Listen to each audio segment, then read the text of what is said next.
दुख है big boss OTT 3 से मुझे जो है निकाला गया और मुझे ऐसा बताया गया कि मैंने बहुत बड़ी गलती की थी। वो मैं हेलो दोस्तों, गुड मॉर्निंग। कैसे हो आप लोग? Welcome to my new blog video.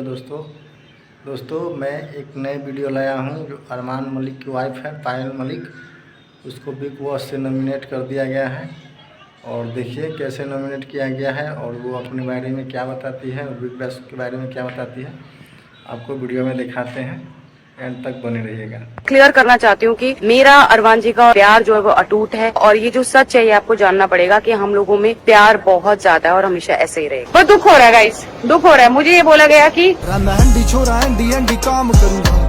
दुख भी है और खुशी भी है आप लोगों से सबसे वापस मिलने की। दुख है बिग बॉस OTT 3 से निकलने की, क्योंकि बहुत ही जल्द मुझे जो है निकाला गया और कोई रीजन नहीं था निकालने का। और मुझे ऐसा बताया गया कि मेरे लिए जो वोट्स हैं वो बहुत कम आए थे, पर मुझे ऐसा नहीं लगता है कि मुझे आप लोगों ने वोट नहीं किया होगा। मुझे ऐसा लगता है आप लोगों ने वोट बहुत भर भर के किया होगा। पर चलो कोई नहीं, वो मेरा लक था कि मैं बाहर आ गई हूँ। पर बाहर आ गई हूँ, आप लोगों को फुल सपोर्ट करना है कृतिका और अरमान जी को। साथ ही साथ बता देती हूँ वहाँ बाहर जो है बहुत ज्यादा गलत बताया जा रहा है, दिखाया जा रहा है हमारे बारे में, पर ऐसा कुछ नहीं है। 2 साल 3 साल से आप लोग हमें देख रहे हैं, आप हमें जानते हैं अच्छे से। बहुत सारी क्लिप्स ऐसी थी जो सब चीजों में दिखाई नहीं गई है। जहाँ अगर मैं स्टेज पे रोई थी तो मैं उस समय को लेके रोई थी कि मैंने बहुत बड़ी गलती की थी अरमान जी को छोड़कर, और वो समय हमारे लिए बहुत कठिन था। वो समय हमारे लिए इतना कठिन था कि उसको याद करके उस पल को हमें रोना आता है। तो बस वही जो चीज है ना, वो मैं क्लियर करना चाहती हूँ कि मेरा अरमान जी का और कृतिका का प्यार जो है वो अटूट है। वो किसी भी चीज से तुलना नहीं कर सकते हो। ठीक है, जो चीज हुई वो हुई, उस चीज को आपको अब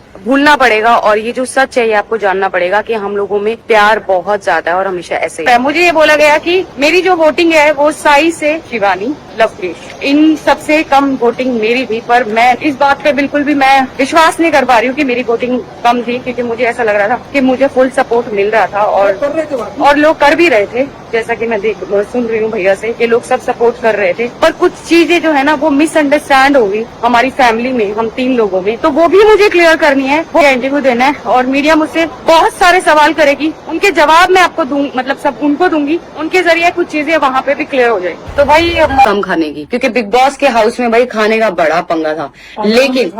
लेकिन मैं ये कहना चाहूंगी कि बिग बॉस राशन में कोई कमी नहीं करते, वो प्रॉपर देते हैं। पर जो हमारी क्योंकि वहाँ पे कोई काम नहीं होता आपके पास, आप सारा दिन वेले रहते हो। जब कोई टास्क आएगा तो आप टास्क करोगे, वरना वहाँ कोई काम नहीं होता किसी के पास। तो क्या बार बार भूख लगती है, बार बार भूख लगती है तो कुछ ना कुछ बनता रहता है। तो भाई वहाँ पे ऐसा नहीं है कि खाने की कमी है, खाने की कोई कमी नहीं है। हर चीज की फैसिलिटी जो है बिग बॉस प्रॉपर देता है।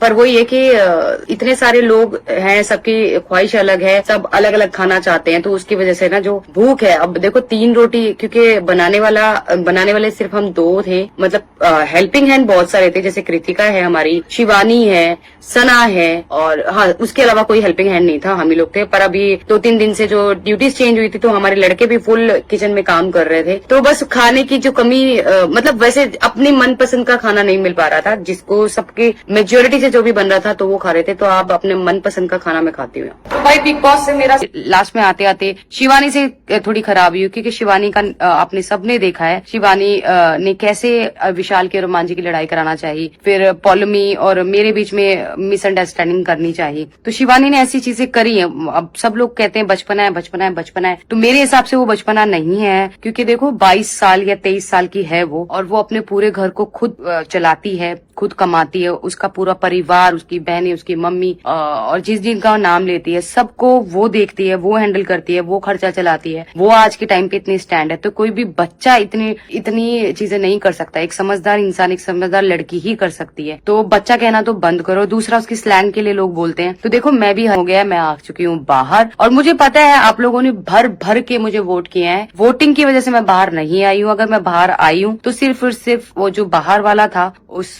बाहर वाले ने भी सेव नहीं किया मुझे। और दूसरा क्योंकि नॉमिनेशन में सारे लोग अच्छे थे, ठीक है, सब लोग अच्छा खेल रहे थे। तो पता नहीं, आई डोंट नो, मुझे ऐसा लगता है कि मुझे उस गेम में अभी होना चाहिए था। अभी आप लोगों ने थोड़ा देखा मुझे, अभी तो बहुत कुछ देखना बाकी था, और मुझे फुल सपोर्ट मिल रहा है। लोगों ने मुझे बहुत प्यार दिया है। प्लीज ऐसे ही प्यार देते रहना मुझे। और मेरी जगह अब अरमान और गोलू उस घर में है, तो उनको आपके सपोर्ट की बहुत जरूरत है, क्योंकि उस घर में ना हम लोगों को कॉर्नर दे दिया था, तीनों को कॉर्नर दे दिया था। सब लोग जो है हम लोगों को 3 लोग की जगह नहीं, 1 लोग की जगह देख रहे थे कि तीनों एक है। अगर वो देखते हम इंडिविजुअल खेल रहे हैं तो शायद आज मैं उस घर में होती, पर सब लोगों का सोचना ये था कि ये तीनों हैं तो तीनों की वोटिंग सेम रहेगी, ये लोगों का एडवांटेज है, इस वजह से मैं उस घर से बाहर हूँ। तो प्लीज ऐसा अब अरमान और कृतिका के साथ ना हो, तो आप लोग उन्हें फुल सपोर्ट कीजिए। चलिए फाइनली मैंने वीडियो में दिखाया कि बिग बॉस में उसे कैसे नॉमिनेट हुई है और बिग बॉस के बारे में वो क्या बता रही है। वीडियो कैसा लगा आप लोगों को?